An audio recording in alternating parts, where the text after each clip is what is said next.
What's up, guys? We got a this is a 400 gearbox. It's the one that takes the clutch and drive shaft and all that. But we got a guy says the machine's spinning backwards. Your pans are spinning more to the outside. It's not pulling it to the middle when you're sitting on it. But I was looking. He was talking about reversing the gearboxes, flipping them, changing them around. That will work if the tricky part to that is, all right, let me see if I can get this propped up here. All right, you have to take your drive shaft. You got to take your worm gear out and flip it around.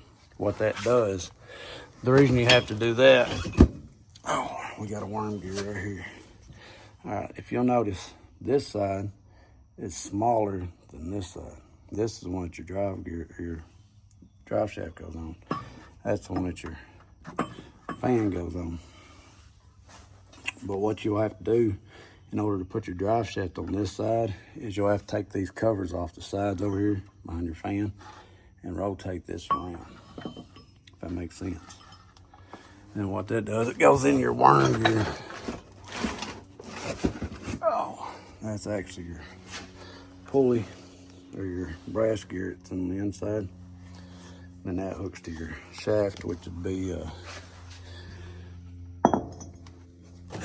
this shaft right here. And there's your fan. See, this is your shaft that comes off the bottom. Oh.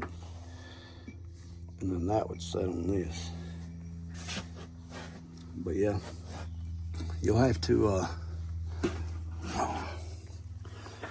reverse your worm gear to make that work out.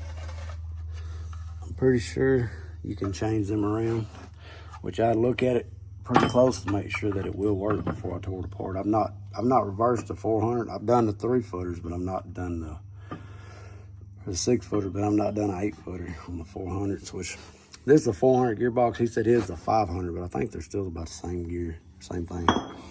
But you can see there's a new brass gear. It's beveled so that it'll ride on your worm gear, which would be like that. That way your shaft will go in the middle. But maybe it'll help you out. He's talking about his gear was wore on the inside. He's going to see if he can get a rebuild kit. So if you get a rebuild kit, you need to swap this around when you got it apart, if you understand what I'm saying. All right. Well, thanks for watching. Hopefully it'll help. Don't forget to subscribe if you like my channel, so that way you can keep up with more. If you got any questions, just give me a comment. Thanks.